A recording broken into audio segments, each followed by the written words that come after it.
Hello, good morning everyone. Ito yung DIY.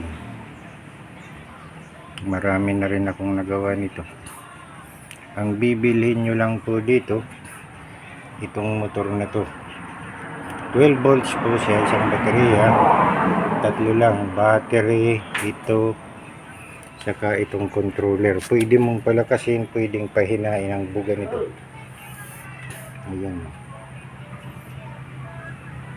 I-click nyo na yung basket. Kayang-kaya nyo naman gawin ito.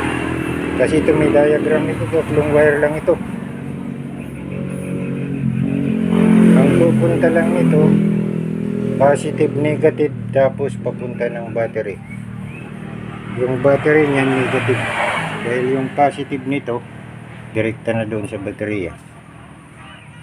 Makikita nyo sa diagram, siguradong kaya nyo to, hindi mabigat, napakabilis mag-spray. Kaunti lang magagastos nyo dito. Ayan.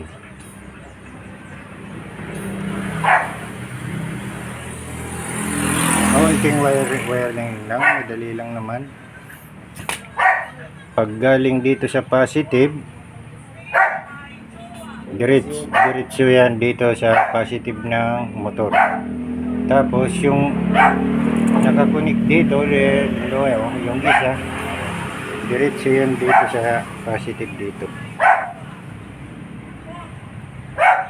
Tapos may negative ito, pupunta rin dito ang negative. Bali tatlo, tandaan nyo, positive, negative dalawa, pangatlo yung negative nitong motor. Tatlo lang. Kaya itong motor na to, hindi na pupunta ng negative doon.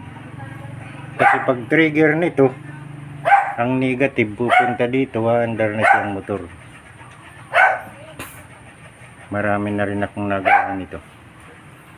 Maraming salamat po. God bless.